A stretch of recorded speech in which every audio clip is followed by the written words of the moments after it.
It was a quiet Thursday evening in the suburbs, the kind of evening when the hum of sprinklers blended with the distant bark of dogs, and porch lights flickered on one by one.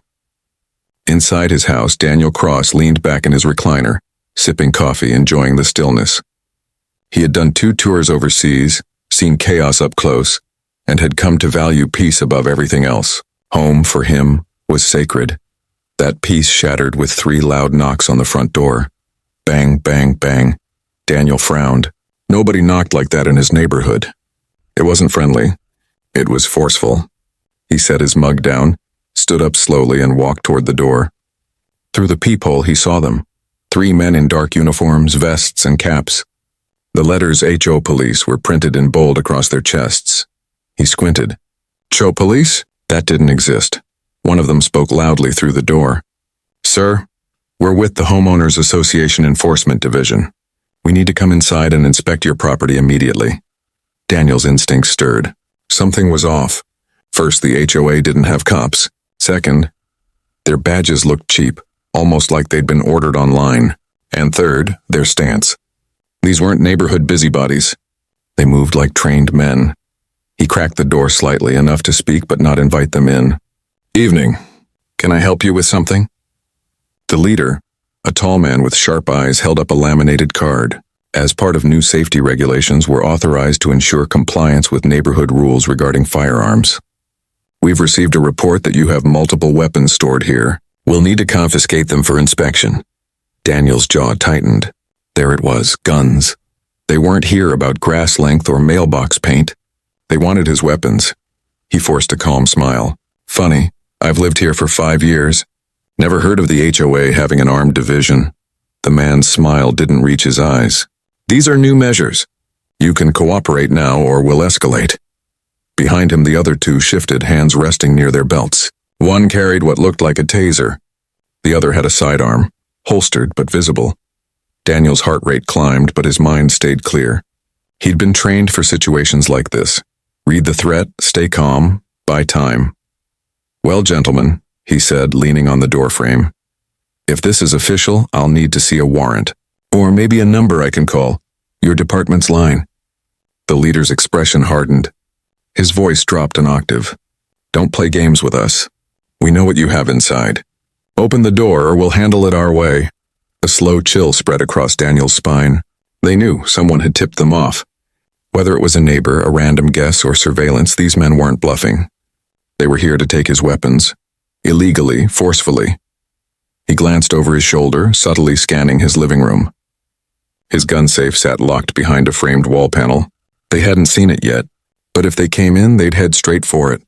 He turned back, steady. "You boys sure you're in the right neighborhood?" The second man stepped forward, aggressive. "Enough talk. Step aside." They pushed the door harder, trying to wedge their way in. Daniel braced it with his shoulder, holding firm. "I don't think so." The leader's voice snapped like a whip. "Last chance, open up, or things get ugly." Daniel felt his pulse hammer in his ears. He wasn't just protecting himself. He was protecting his home, his rights, his freedom. But 3 against 1, unarmed in that moment. He needed a plan. He exhaled slowly, pretending to ease up. All right, relax. No need to make this worse than it is." The pressure on the door loosened slightly as the men exchanged quick, smug glances. That was all the confirmation Daniel needed. They weren't professionals. They were imposters, emboldened by fear tactics and fake authority. But they were dangerous all the same. Daniel opened the door wider, stepping back as though conceding. "Come on in. Let's talk about it." They entered cautiously, scanning the living room. Their eyes darted to the corners, the walls, the hall. Predators assessing territory. The leader smirked. "Smart choice." Daniel's gaze sharpened. He moved slowly, deliberately toward the kitchen counter where his phone lay. He picked it up casually as if to set it aside, but really he was weighing options. Call the cops? Too risky. These men would act before help arrived. The taller intruder's voice cut through. "Safe's behind that wall, isn't it?" Daniel's chest tightened. They knew too much. The shorter one, twitchy and impatient, smirked. "Let's crack it." "Boss, give the word." The leader nodded. "Do it." The men stepped toward the wall panel. Daniel's stomach knotted. His safe wasn't just full of rifles and pistols. It carried memories. Weapons from his service, medals, family keepsakes. Things no intruder had the right to touch. Stop. His voice rang firm, commanding, the kind of voice that once made young recruits freeze in their tracks. The three men turned. For the first time, they looked unsettled. Daniel stepped forward, posture straight, eyes locked on the leader. You walk into my home with fake badges, fake authority, and threats? That ends now. You want to take something from me? You'll have to earn it. For a tense second, silence filled the room. 3 imposters against 1 veteran. They weren't sure if he was bluffing. They weren't sure if he was armed. But Daniel knew one thing. They had crossed a line. The leader sneered, trying to regain control. Big talk for a man outnumbered. Daniel tilted his head slightly, a thin smile curving his lips. You're counting wrong. Because what they didn't know was this. Daniel wasn't just a homeowner. He was a soldier trained to read rooms, predict moves, and dismantle threats. And in that moment, every ounce of training surged back through his veins. The first part of the battle wasn't about fists or guns. It was about control. And Daniel had just taken it back. The air in the living room grew heavy, thick with tension. 3 armed imposters stared down a man who, to them, looked like just another stubborn homeowner. But Daniel Cross wasn't just another man. He had stood in war zones where hesitation meant death. He knew how to read eyes, how to sense fear, and he saw it now, a flicker in theirs. The leader tried to shake it off. He barked, You think you can scare us? Get out of our way. Daniel didn't flinch. His voice dropped low, steady, almost calm. You boys made 2 mistakes tonight. First, you picked the wrong house. Second, you gave me time to think. Before they could react, Daniel shifted his stance ever so slightly. It wasn't noticeable to an untrained eye, but it was enough. Weight balanced, muscles coiled, vision wide. He was in combat mode. The twitchy intruder moved first, lunging toward the wall panel where the safe was hidden. That was his mistake. Daniel stepped in fast, catching the man's wrist mid-motion and twisting it downward. A sharp crack echoed as the fake cop yelped in pain, his weapon clattering to the floor. The others froze for half a second. Long enough. Daniel shoved the man into his partner, knocking both off balance. The leader cursed, pulling a pistol. Don't move. But Daniel was already moving. He dropped low, sweeping the coffee table with his leg, sending it crashing into the leader's knees. The pistol fired a deafening blast, but the shot went wild, burying itself into the drywall. The smell of gunpowder filled the room. Adrenaline surged through Daniel's veins. This wasn't about survival anymore. It was about taking control. He snatched the fallen taser off the floor, flipping it in his hand like he'd been born with it. When the leader tried to stand, Daniel drove the taser into his side. Sparks flew. The man convulsed, screaming before collapsing, 1 down. 2 to go. The shorter intruder scrambled to his feet, fury in his eyes. He swung wildly, a fist aimed at Daniel's jaw. But Daniel had fought men twice this guy's size overseas.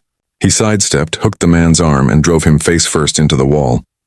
Drywall cracked, dust spilling into the air. The man groaned, dazed. Daniel didn't give him a second chance. A swift knee to the ribs sent him collapsing to the floor. Now only the leader remained, staggering, gasping from the taser's shock but still clutching his pistol. His face twisted with rage. You don't know who you're messing with. Daniel's eyes narrowed. Neither do you. They circled each other in the ruined living room. Furniture overturned, lamps shattered, the smell of ozone and gunpowder thick. Outside, a dog barked frantically, sensing the chaos within. The leader raised the pistol again. Daniel's mind slowed time itself, measuring distance, angle, trajectory. In combat, hesitation was death. So he didn't hesitate. He grabbed the fallen lamp from the floor and hurled it with brutal precision. It smashed into the leader's arm, the pistol skittering across the hardwood. Before the man could recover, Daniel closed the gap, slamming him down with a textbook military takedown. Pinned beneath Daniel's knee, the leader wheezed, eyes wide with shock. You're military. Daniel leaned closer, his voice like steel. Retired. But some things don't retire. The imposters were broken, groaning on the floor, their fake uniforms torn and their arrogance stripped away. Daniel yanked zip ties from a drawer, a habit left over from his service, always keeping emergency restraints nearby. One by one, he bound their wrists, As he cinched the final tie, headlights flashed outside. Black and white cruisers screeched to a stop at the curb. The real police. Neighbors must have called after hearing the gunshot. Daniel stood tall as officers stormed through the door, weapons raised. "Hands up," they shouted. He lifted his palms calmly. "They're the ones you want," he said, nodding toward the 3 restrained men. The officers quickly confirmed. Fake badges, fake IDs, illegal weapons. Within minutes, the imposters were dragged out, cursing and spitting, their operation exposed. A sergeant approached Daniel, shaking his head in disbelief. "You're lucky you made it out of that alive." Daniel gave a faint smile. Luck had nothing to do with it. The sergeant studied him, recognition dawning. "You served, didn't you?" Daniel didn't answer. He didn't need to. His posture, his calm under fire, spoke volumes. As the flashing lights faded and the neighborhood buzzed with whispers, Daniel finally closed his front door.